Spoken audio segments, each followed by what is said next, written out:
কাটাখাল নদীতে জল বাড়ছে, আবার হাওর অঞ্চলেও জল বাড়ছে দেখা গেছে। ইতিমধ্যে আমি আপনাদের সম্মুখে এই কাটাখাল নদীর জলের দৃশ্য তুলে ধরছি। বর্তমান সময়ে সন্ধ্যার ভাব, তাই ভিডিওটি আমি ক্লিয়ার করে আপনাদের সম্মুখে তুলে ধরতে পারছি না। তবুও আমি ভিডিও সন্ধ্যা হলেও আমি ভিডিওটি আপনাদের সম্মুখে তুলে ধরছি। বর্তমান সময়ে দেখা গেছে এই সন্ধ্যার ঘুরে ঘুরে আপনাদের সম্মুখে আমি কাটাখাল নদীর দৃশ্য তুলে ধরছি।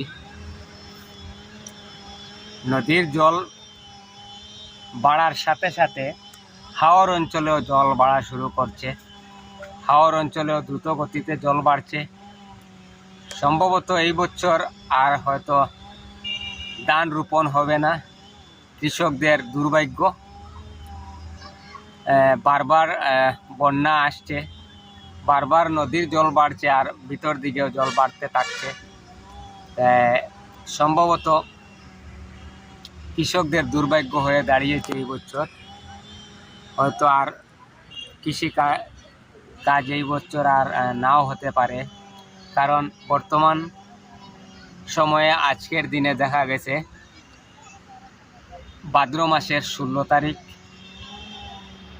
তাই কৃষকদের ভাদ্র মাসটি হলো গনার মাস। ভাদ্র মাসের মধ্যেই ধান ক্ষেত শেষ করতে হয়, কিন্তু দেখা গেছে আজকে ভাদ্র মাসের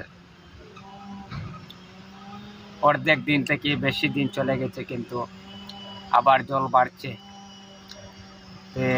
হয়তো আর ধান ক্ষেত হবে বলে আমার মনে হচ্ছে না। তো বর্তমানে আমি এই ভিডিও আপনাদের সম্মুখে কালীনগর অষ্টমখণ্ড নতুন ব্রিজের কিনার থেকে এই ভিডিওটি আমি তুলে ধরছি। আকাশের অভাব খুব খারাপ বর্তমানে দেখা গেছে আকাশের মধ্যে খুব কালো ভাব। আবারও দ্রুত বৃষ্টি আসবে।